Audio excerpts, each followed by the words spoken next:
Welcome everyone to today's After Church Tea Time. I am joined today by Granville and Rachel. And today we will be discussing today's sermon, which was very juicy. I resonated a lot with what Adam and Brianne were sharing especially about checking in with your feelings. And that's how you can make sure if whatever it is that you are doing or intend to do is to serve God or it's for some other reason. So we'd like to hear from Granville or Rachel, how you found this part of the sermon, what you thought of it.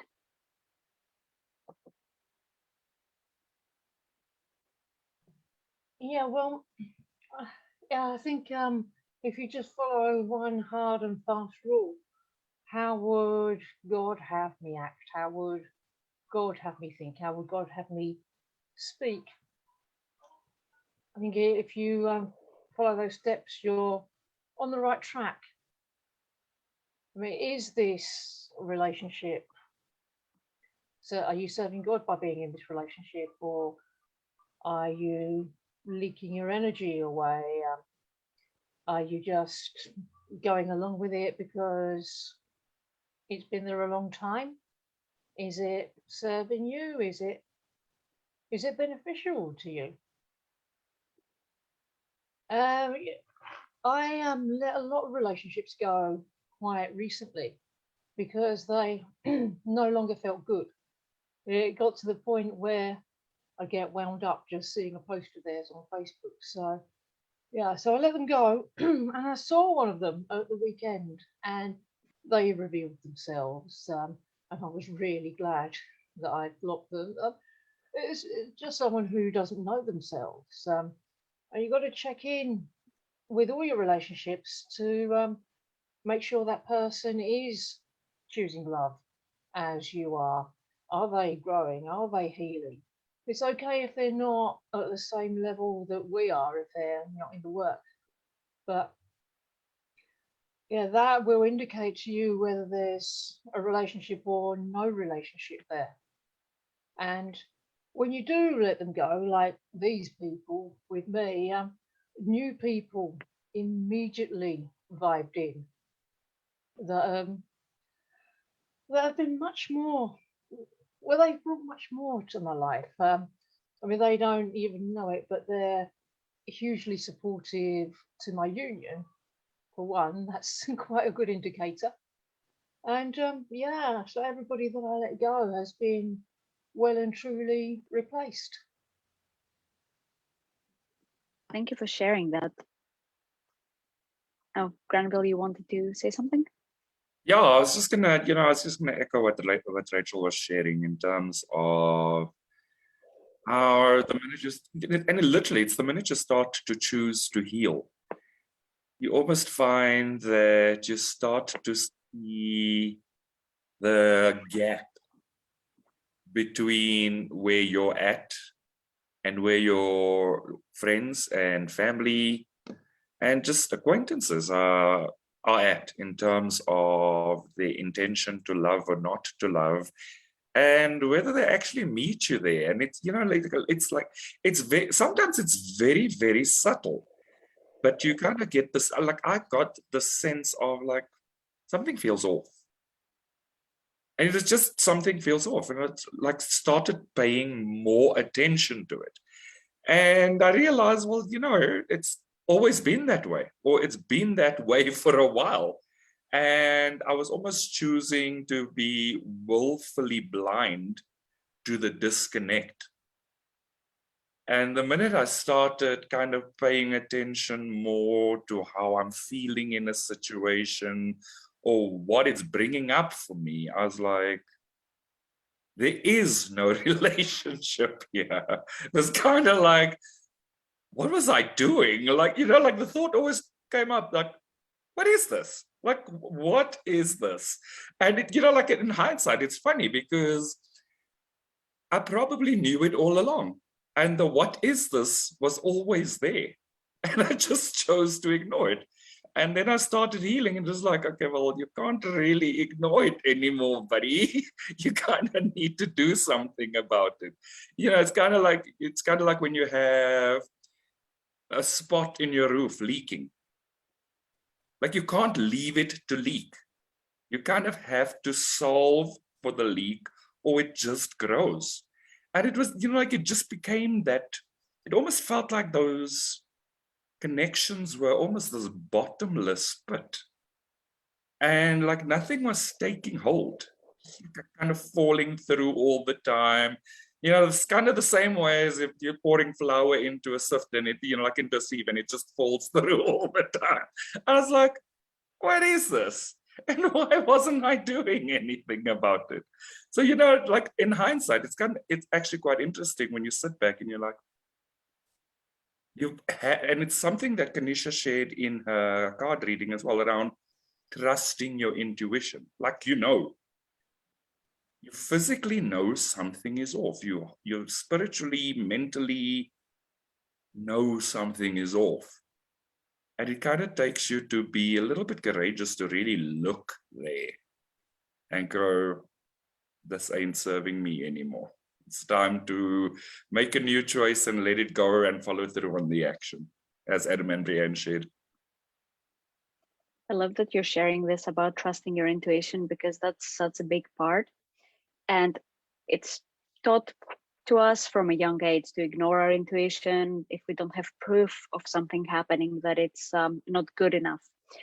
But a lot of times you can just feel something is off, and it's important to trust this feeling that something is off and continue to explore. Maybe you don't want to call out someone just yet because you're not sure, but to continue to explore and heal there, to reach the truth. Because something I've noticed about ego and people that are identifying strongly with ego is that they're very sneaky about it. So they might do something, but then say something else like, oh, I didn't mean to do that, or something like that, some excuse. But if you trust your intuition, you can tell that they know what they're doing. And you can just set boundaries so much easier, which is my favorite life hack, setting boundaries. Because this is the only way you can grow. And as Rachel mentioned, what's important about relationships is that they're supportive of your union. That's the biggest indicator. If a relationship is not supporting your union, then there's something off. It means that, oh, if they don't like your twin flame, maybe they're somewhere they don't really like you, because your twin flame is you. And also, why would you want to have relationships that don't support your union? Because your harmonious union is the center. Well, your relationship with God is, but this is how it expresses in your union. So you really don't want people that cause drama or are not supportive, because then you really can't grow.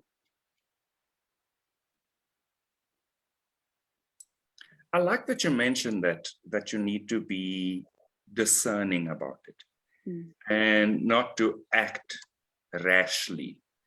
Because, you know, as we go through our healing and things are uprooted, some of it is just our trauma projected onto those relationships, as opposed to that the relationship isn't working or it's not functional or stuff like that. So it does take us to sit back and really be very clear and trust that intuition. Like, your heart knows. It's kind of the decision we need to constantly make is to trust our hearts, because your heart knows. And so as your heart knows, your body knows, you feel it. And now, you know, like I always find it, especially when I would, like, if I go into a deep piece of healing, like I can literally feel my skin physically feeling warmer. Like the life force is just flowing more freely. And I think that that's something that's probably something that we have to our greatest benefit, is that biologically we actually know. Like, you can feel when something's good for you and something's not good for you. And it's important to trust what your body is saying to you. But again, from a space of having healed, not from a space of trauma bonding and all that projection rubbish that we've kind of grew up being accustomed to. Like, you know, when you finally get to really experiencing yourself, and then you experience the world, you can feel the mismatch. You can feel the contrast. You don't even have to think about it anymore. Like you can feel that something is not appropriate and doesn't feel right. And it's okay to call it out. And even if that calling, and I think more often than not, I find myself calling myself out more than other people. So yeah, it's kind of just been that journey of learning, like really, even the way I like, and the like is that energy of obligation, like I'm not even obligated to act the way I used to act. I'm not committed to that piece of behavior that was there for all that time. So I often find myself calling myself out more. And because I'm able to be much more comfortable in, as you said, that the life hack with boundaries. I'm very comfortable to now say, okay, this doesn't feel good. Maybe you shouldn't talk to me like that. Or maybe we're not having this conversation because you're not seeing my point of view, or you're not even wanting to see my point of view. So it becomes much more comfortable to just be very real with people and go like, okay, this is not okay. This is actually not okay. I'm not asking you to do anything more or less. I'm just saying that this is not okay. You have a choice on how you're going to react to it, and I have a choice on how I'm going to react to it. And I'm not accepting this. So let's meet each other somewhere, or let's not meet each other. It becomes so much more comfortable. I love that you mentioned obligation, because it's one of these big ego traps, like someone doing something for you and then like you're obligated to be nice in return. Or something I see a lot in relationships that aren't very healthy is that a person doing something for you and then they'll go and say, oh, I did all those things for you, now you owe me all those things. And it's great to be discerning here and to trust our intuition again, because let's take, for example, our relationship with God. God gives us things, but God never asks us to be obligated in that sense. Like, I did this for you, you need to do this for me. There's a natural balance in the relationship we have with God because we give and receive equally. So yeah, like it's very good to see a relationship with God, and then this is how you have divine relationships, by bringing this love and this dynamic there as well, of having this unconditional love and loving the person no matter what. And if their choices are not aligned and they're really choosing ego, letting them go is loving them. But if they are meeting you in love, maybe it's not perfect, maybe they trigger some stuff, but that's okay too. If there is love, then it's okay to continue loving and nurturing that relationship until it transforms, or it's revealed that there's no love there, so you can just move on.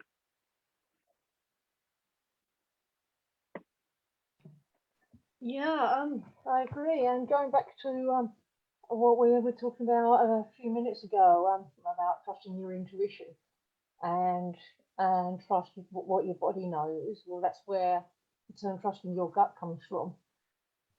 Yeah, I'm sure all of us, the worst times we've been ripped off in our lives were when we distrusted the person from the start, but we allowed what we called logic at the time, or reason, to cloud that thought, or we thought we needed them for anything, for something. So if you allow yourself to be validated only by God, that makes you unbelievably powerful, because you need nothing externally, you don't need anything from anyone. So you don't need to compromise yourself, or or give too much of yourself, because you know you're not going to be left high and dry. Don't do anything that makes you less. And yeah, an issue that I used to have is that I would always give people the benefit of the doubt. Yeah, so you shouldn't judge people by your own standards, because if you do, you'll be disappointed. And then it gets extra irritating when people judge you by their standards, because everybody does. So yeah, so pursue your relationship with God, and the right relationships will vibe in, and the ones that are off will vibe out. So if you're in the energy of love, that becomes that frequency is very repulsive to nasty people, and yes, and so they don't want to be around you, and you'll find that you no longer attract experiences with unpleasant people. It's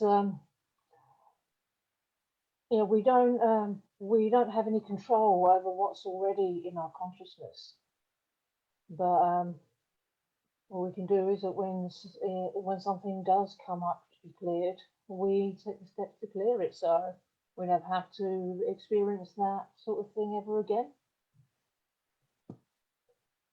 Do for now.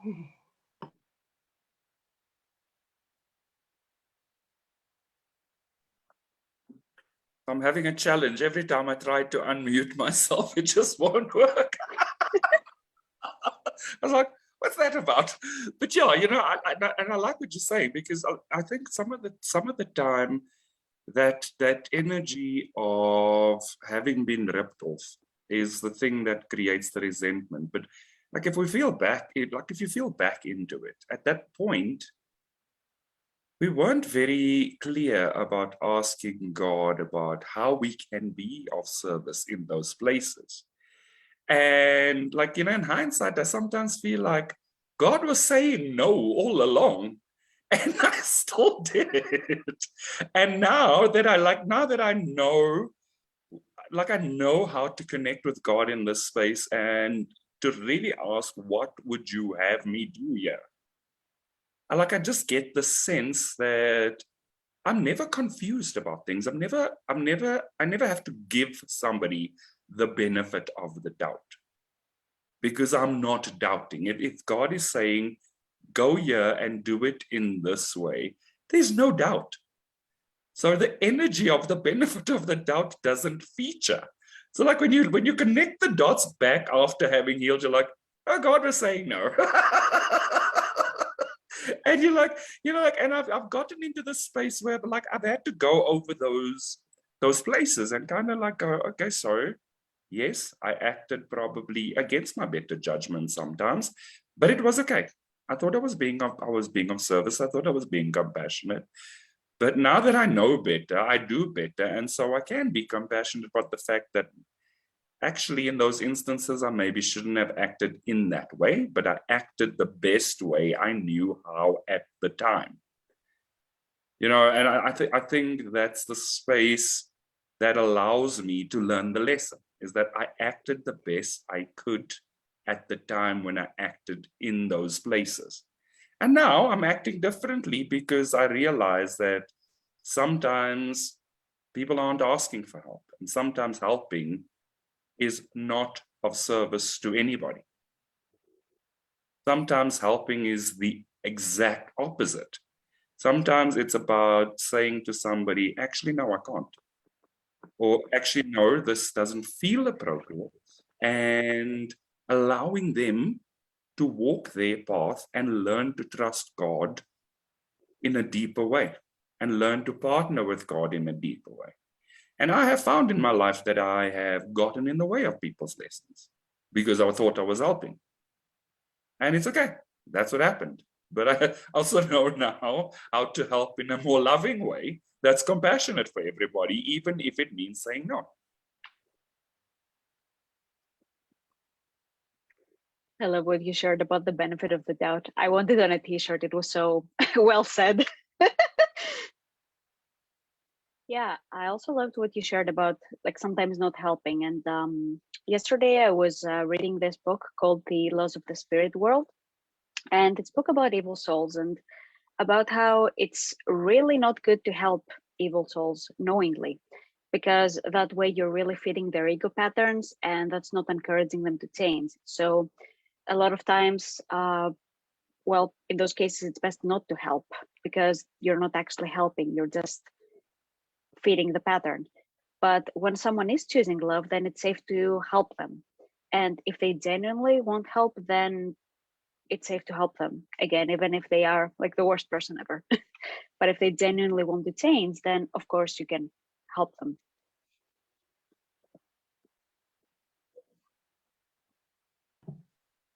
Yeah, that's being compassionate towards them. Compassion isn't doing everything that someone wants or giving them what they're asking for. Compassion can be a slap in the face. It's doing whatever is necessary to move them on to the next step. Tough love sometimes. Yes, and it's also a very common misconception that if you tell someone that they have your sympathy, it doesn't mean that you feel sorry for them. It means you understand them, not that you pity them. But in the context of the work we're doing here, I wouldn't even go there. I'd just stick to compassion, because even if someone is going through a hard time, we don't want to recognize any illusion. And yeah, and the intuition, if you're denying your intuition, you're denying God and you're denying your heart, because that's where God is speaking to you. So don't deny God, don't deny your heart. It's all not allowed on this journey.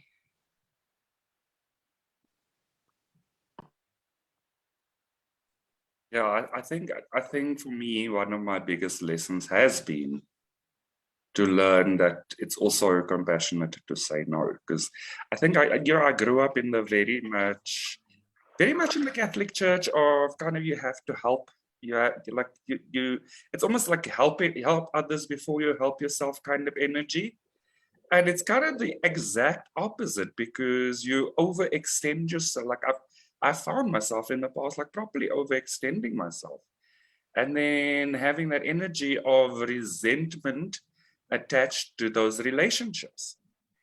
And like in going through the healing, one of the things that I unpacked at the root of it was that we sometimes help because we want to be liked, because we want validation.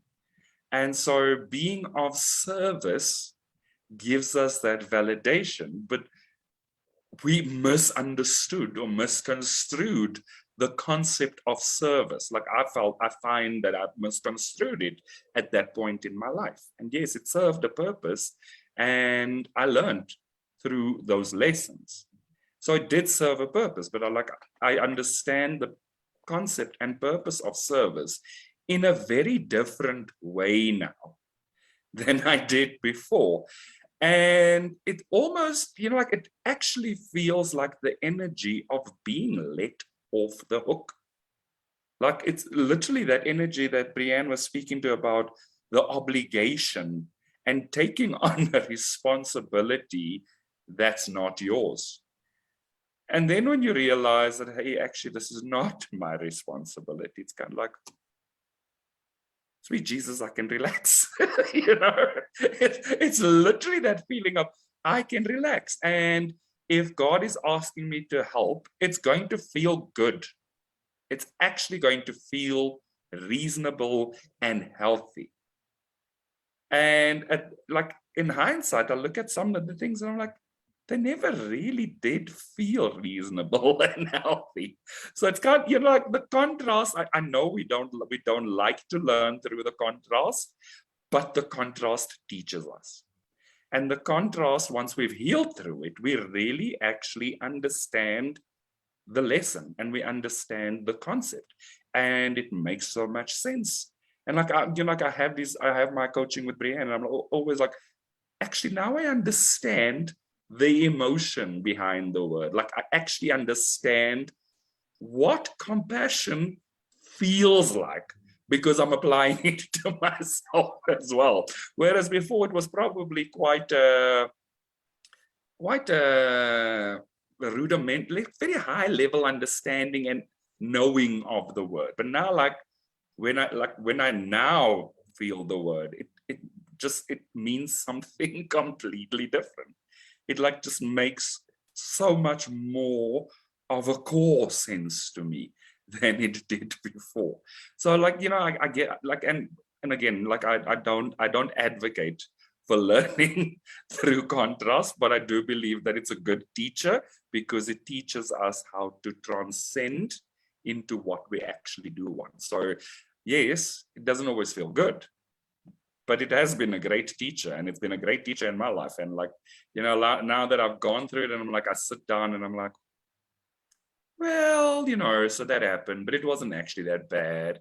And I actually learned something, and it's beneficial to have this new, more profound knowledge. It always brings me into new knowledge. So like, I do appreciate that might have been the journey, even though it looked a little bit wonky. It was the journey, and it actually makes sense in hindsight, and it helps. It allows me to relax and go, huh, I can do this. I've done this. I can do this. I could just, and it's what you spoke to Rachel around, feeling the power that you actually have. And it's not even about exercising that power. It's kind of just really feeling the core of your power and sitting in that power and being in peace in that power.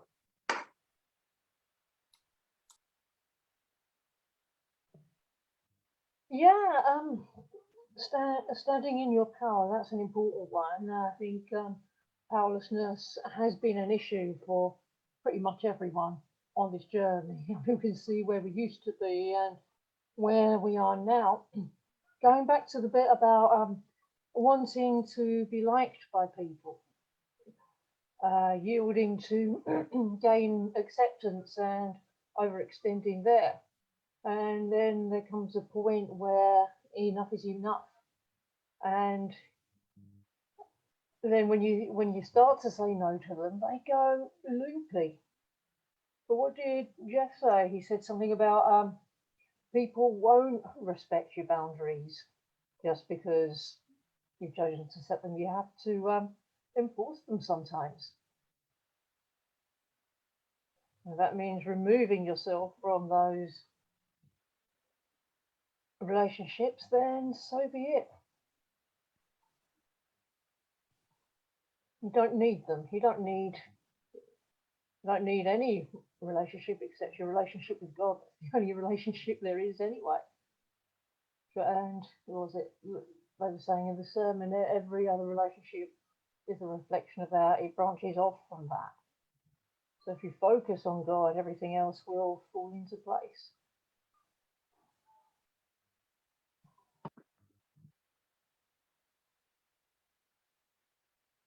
Yeah, going back to the point about contrast, is that sometimes it is needed because we haven't refined our vibration enough not to need it at that point in time, which is why having compassion for ourselves is important.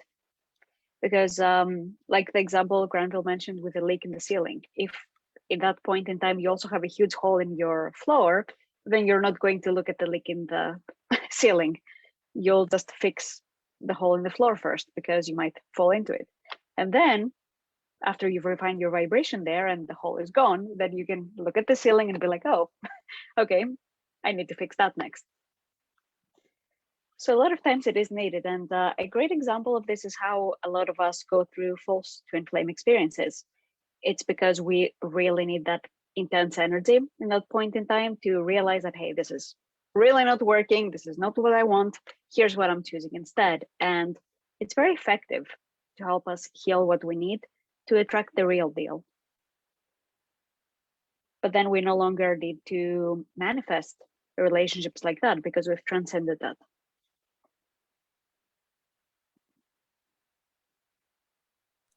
I like that you mentioned that, you know, that at that point, it's what we needed, you know, and in hindsight, like, I feel like having gone through the journey for a longer period, we do get into the space where we're like, actually, that's exactly what I needed. But at the time when you were experiencing it, it was like, what the hell is this? Like, who needs this? You know? And I think sometimes that awakening process kind of is very jarring. It has, like, literally, it's almost like being ripped out of a nightmare kind of thing. Like you're just like, everything just all of a sudden feels so intense all at the same time.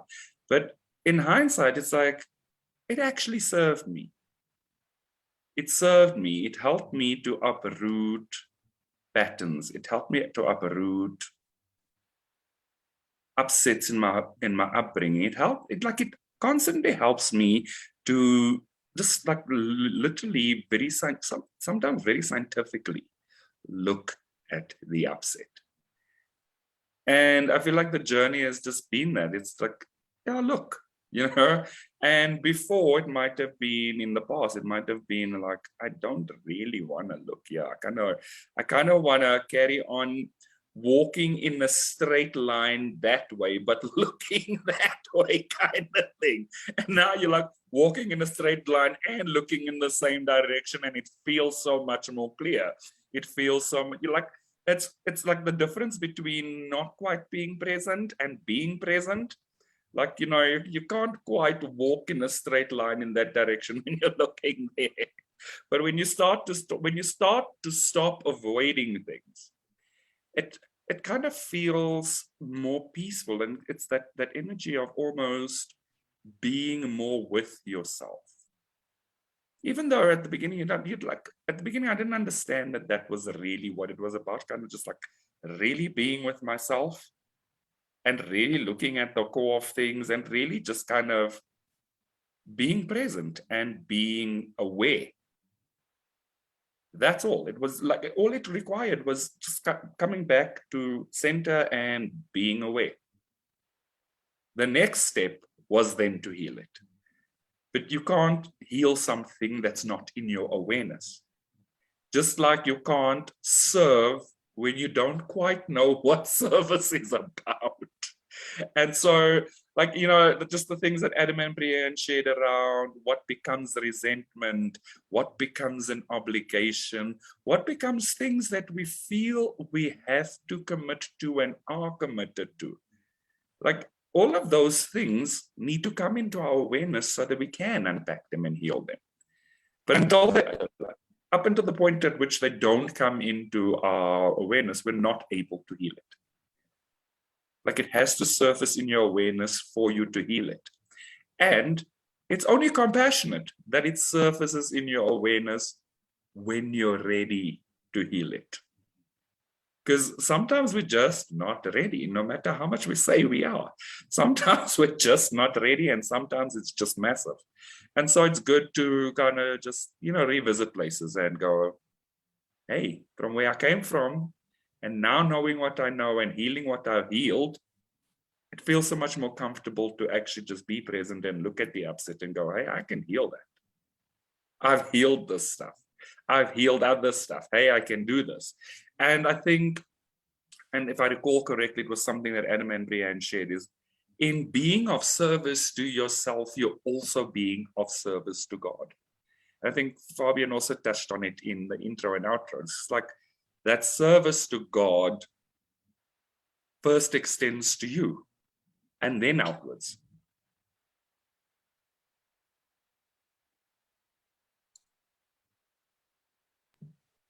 Yeah, there's a lot of juicy stuff in there. I liked what you were saying about being ready to heal this, being ready for something to come up in your awareness to be cleared.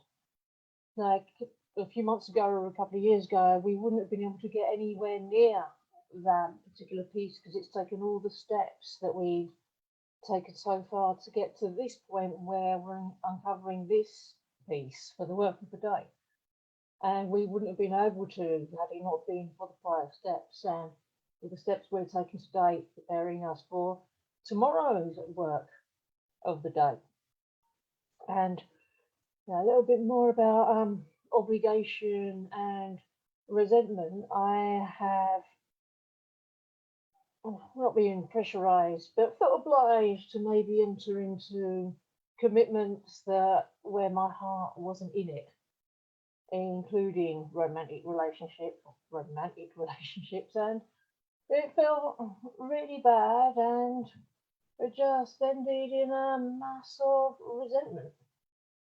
And this is a big issue that a lot of people see their twin flames mirroring to them. If we walked away from our hearts in the past, if we betrayed our hearts, then that's what the twin flame's going to mirror. I think the community is healing through a lot of this. At this time, my coach said to me, I insist you follow your heart.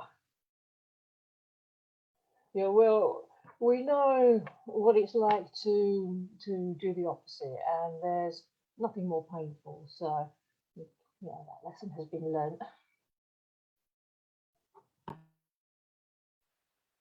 It's interesting that you mentioned this, because I was really thinking and meditating on this yesterday about how there's no other point to life except following your heart, following God, because everything else is just miserable. And a lot of times we see people that they're like, okay, here's your life plan. Everybody just finishes high school, goes to college, then gets a job, then gets married to a random person.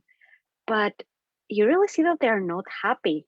They're not fully and completely happy. Some people might be a bit happier than others, but at the core, you really feel that there's something that is very different to really following your joy, following God.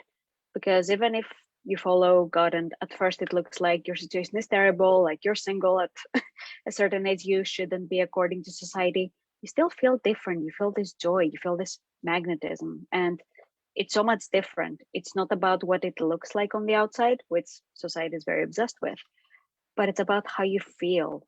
And there's a huge difference between like looking good, but feeling very empty, feeling horrible within yourself and building this resentment because you're not following your guidance, and actually following your guidance, even if at first it looks weird because you're healing some heavy stuff.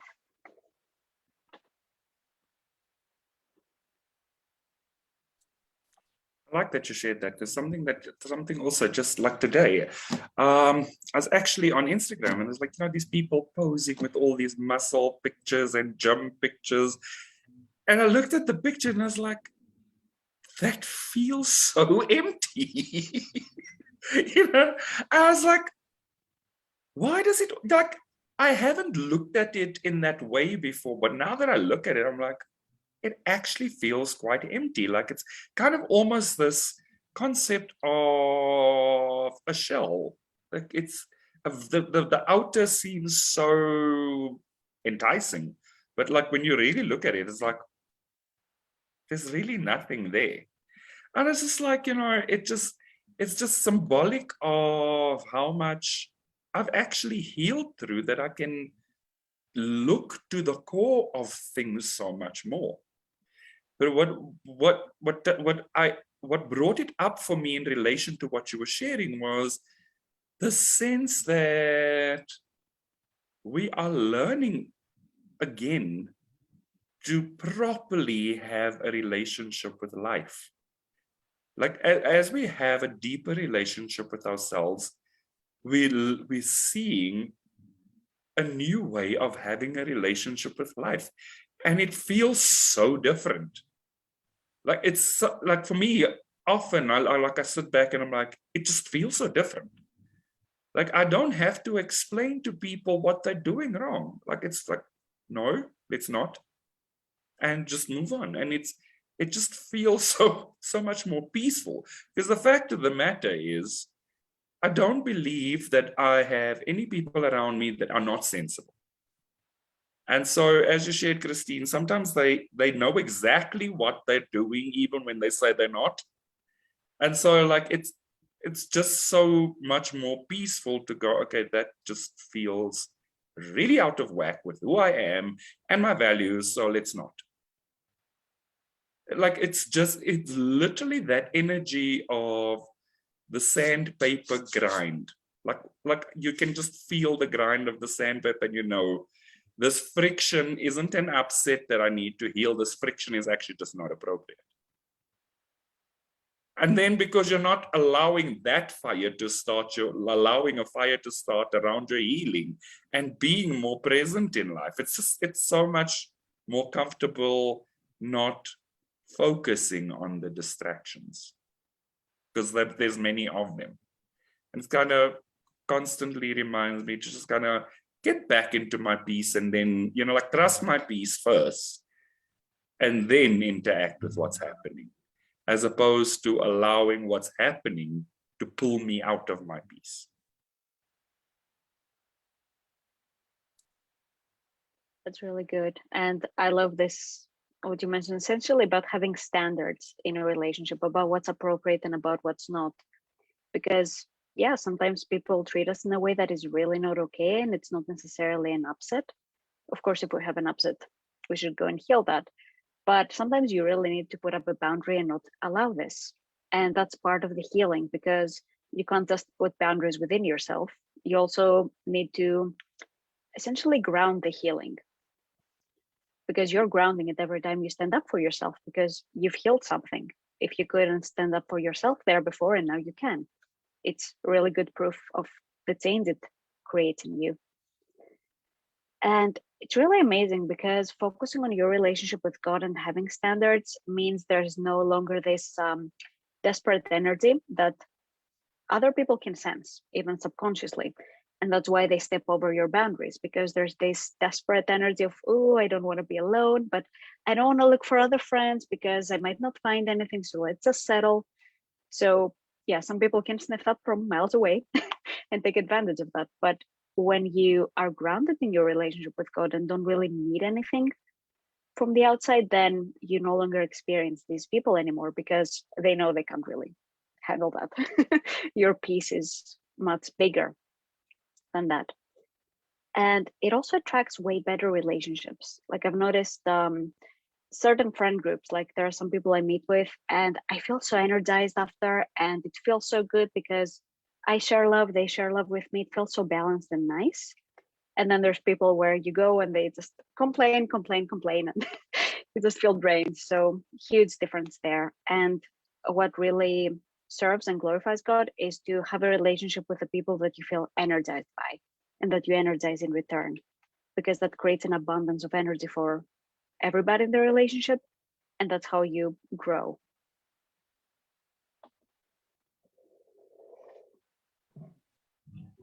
Yeah, it's like in relationships, any relationship, if something doesn't feel good, perhaps the first step is to do healing around that. And if it still doesn't feel good, then perhaps it's time to end that relationship. So just by saying what you were saying, Christine, about is it an upset or do you have to set a boundary? And your discernment becomes more and more refined, not just in relationships, in all areas. Your tolerance to feeling bad goes way down, and your standards for relationships does go up. And this ties into the other big theme that's been happening in the community lately about valuing yourself and holding one's value high. And you know, there's, well, that's for a whole nother video, but yeah, there's huge amounts of scope to go deeper into these areas.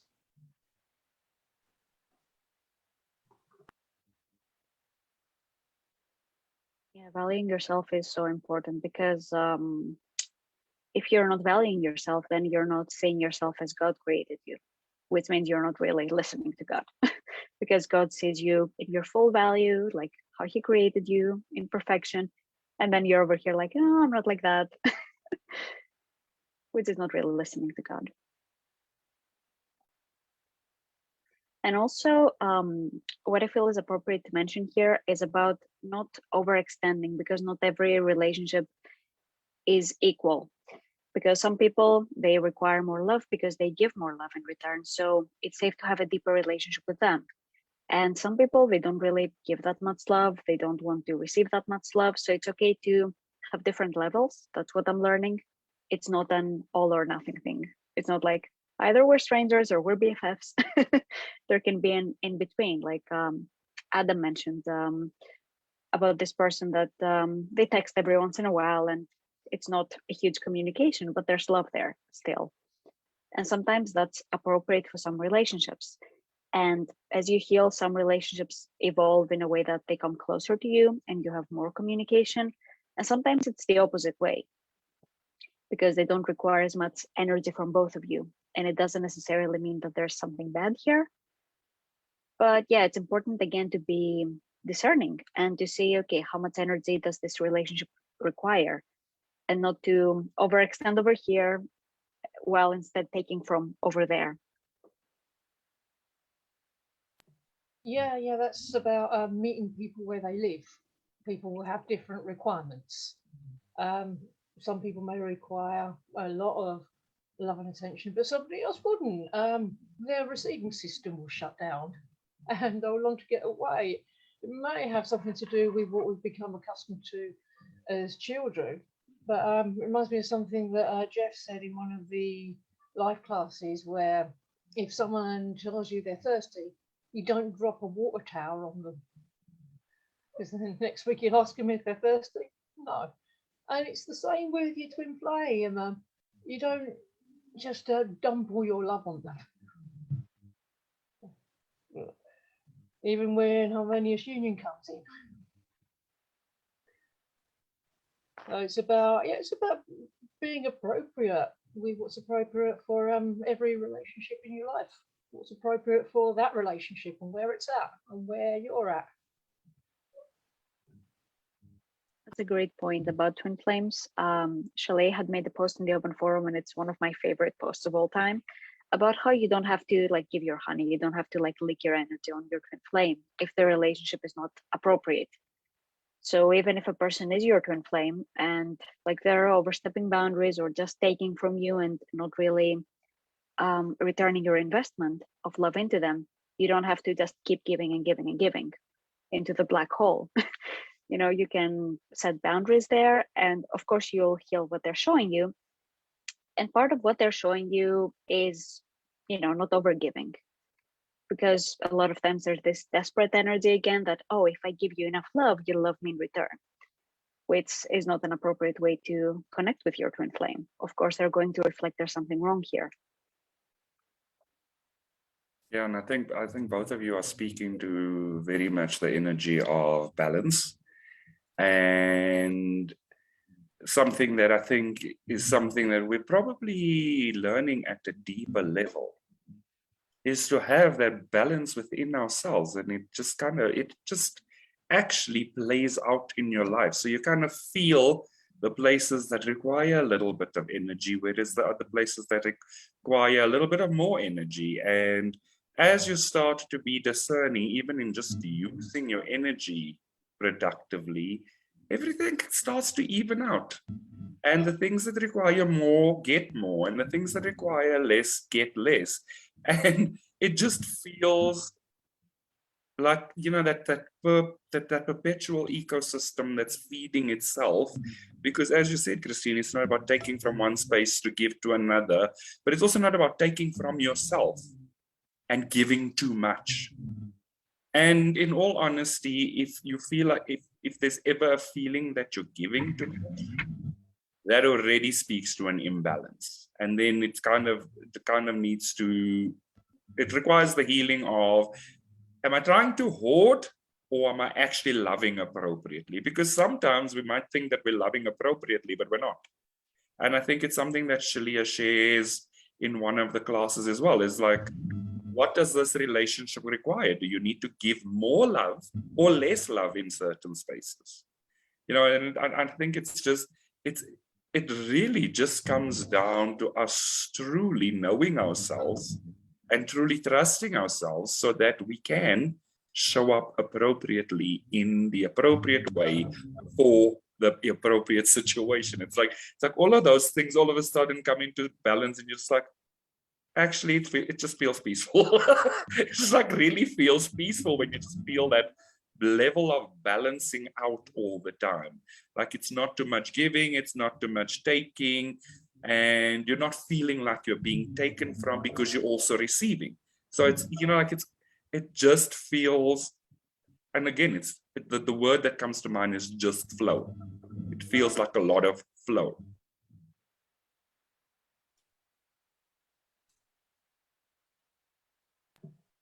Yeah, overgiving is a important one because overgiving isn't really giving. It's taking from yourself. And then people that do that then feel like they have entitled to get something back. Well, they start demanding something back. And yeah, they're the ones that don't like it when you say no to them. It's like, I've given you all this, are you going to give me this? Well, I didn't want you to give me any of that in the first place. It's all, yeah, a lot of it's manipulation, it's games, and that's what we're all healing away from.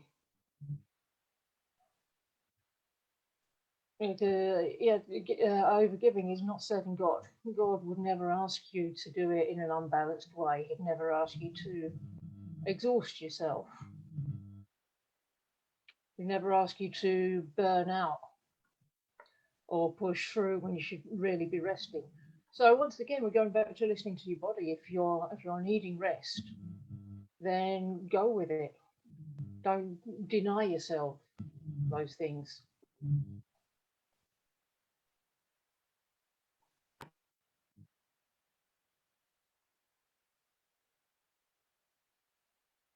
I feel like the conversation is slowing a bit down. How do we feel? Do we feel complete? All right, so since we're all feeling complete now, thank you everybody for joining us today in our After Church Tea Time. And we'll see you again next week. Bye-bye, everyone.